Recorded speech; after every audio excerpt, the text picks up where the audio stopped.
بینائی چلی جائے تو اس پر انعامات پیغمبر رحمت صلی اللہ علیہ وسلم کی زبان سے. اب بیماری، بینائی، کان خراب ہونا، اسی طرح بہت سا دیکھیں آگے مرگی کا بھی ہم پڑھیں گے، طاعون، یہ رب کی طرف سے آتی ہیں اور اس میں جب تک رب نہ چاہے شفا نہیں ہو سکتی اور اس میں سے گزرنا ہوتا ہے. اس بیمار ہونے میں بھی ہمارا کوئی عمل دخل نہیں اور اس سے نکلنے میں بھی ہمارا کوئی عمل دخل نہیں.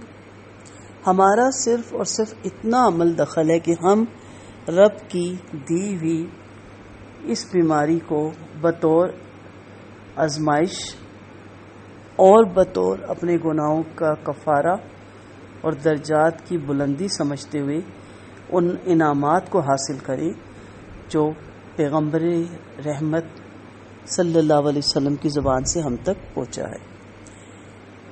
آپ نہ بیماری ختم کرنے پہ قادر ہیں خود، نہ لگانے پہ قادر ہیں، تو اسی پہ اگر صبر کر لیں، کیونکہ صبر کے بغیر کوئی چارہ نہیں، لیکن وہ مجبوری کا صبر نہیں، اصل ہے کہ دل سے خوشی سے صبر کریں. آپ دیکھیں کتنے دن آرام کے، سکون کے زندگی میں آتے ہیں، ان لمیٹڈ، وہ ہمیں یاد ہی نہیں ہوتے، لیکن کوئی تکلیف کی رات ہو یا کوئی تکلیف، دائمی تکلیف لگ جائے جو باقی لائف میں، تو ہم ہر وقت اس کو محسوس بھی کرتے اور اس کو دہراتے بھی ہیں. یہ ایک روایت ہے، صحیح ہے یا غلط ہے، لیکن مجھے بڑی اچھی لگی سمجھنے کے لیے. رابعہ بصری کے ساتھ منسلک کی جاتی ہے، منسوب کی جاتی ہے کہ ایک شخص ان کے پاس آیا اور اس کے سر میں شدید درد تھا، اسے سر کس کے باندھ رکھا تھا پٹی سے، تو ہائے ہائے کر رہا تھا. رابعہ بصری نے کہا یہ کیا ہے؟ کہتا ہے میرے سر میں درد ہے. کہا یہ پٹی کیا ہے؟ کہ میں نے پٹی باندھی ہوئی ہے. تو رابعہ بصری نے کہا کہ کبھی اتنی لائف جو گزری آپ کی سکون سے، کبھی شکر کی پٹی تو نہیں باندھی آپ نے ماتھے پہ. تو بڑا مجھے اچھا لگا کہ واقعی ہماری تکلیف عیاں ہو جاتی ہے ہمارے چہرے سے.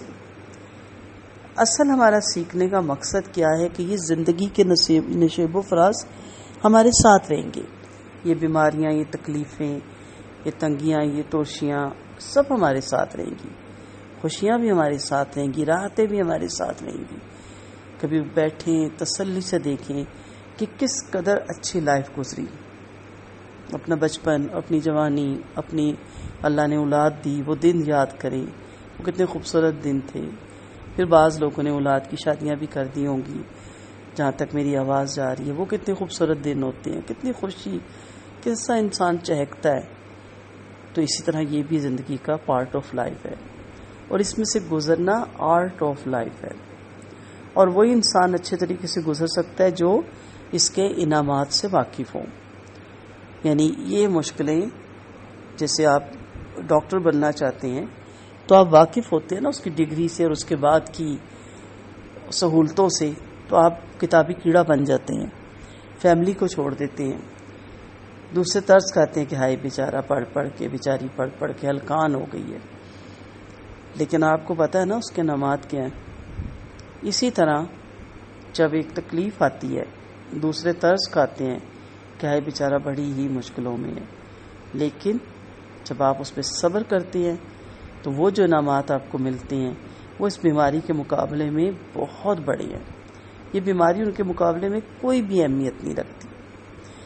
تو اسی سلسلے میں آج ہم پہلا دیکھتے ہیں بینائی جاتی رہے تو.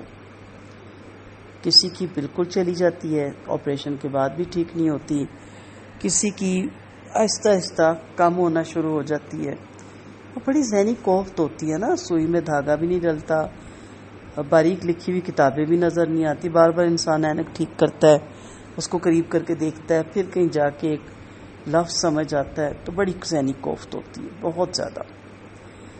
لیکن یہاں ہم دیکھتے ہیں کہ جس آدمی کی بینائی جاتی رہے اور اس پر صبر کرے تو اللہ تعالیٰ اس سے عظیم اجر سے نوازتے ہیں. حضرت انس بن مالک رضی اللہ عنہ بیان کرتے ہیں، میں نے رسول اللہ صلی اللہ علیہ وسلم کو فرماتے ہوئے سنا، اللہ تعالیٰ فرماتا ہے جب میں اپنے بندے کو اس کی دو پیاری چیزوں کے ذریعے یعنی آنکھوں سے محروم کر کے آزماؤں، بس وہ اس پہ صبر کرے تو میں اس کے بدلے اسے جنت دوں گا۔ اب یہ وہ نیکی ہے جو خود کرنی بھی نہیں، لیکن اللہ اس تکلیف میں کسی بھی تکلیف میں مبتلا کر دے اور اس پہ اگر انسان صبر کرے۔ صحیح بخاری کی یہ کتاب تھی، کتاب المرض میں سے میں نے آپ کو سنائی ہے۔ آنکھوں کا نہ ہونا دنیا میں بہت بڑی محرومی ہے، اس کے لیے دنیا اندھیرا ہے۔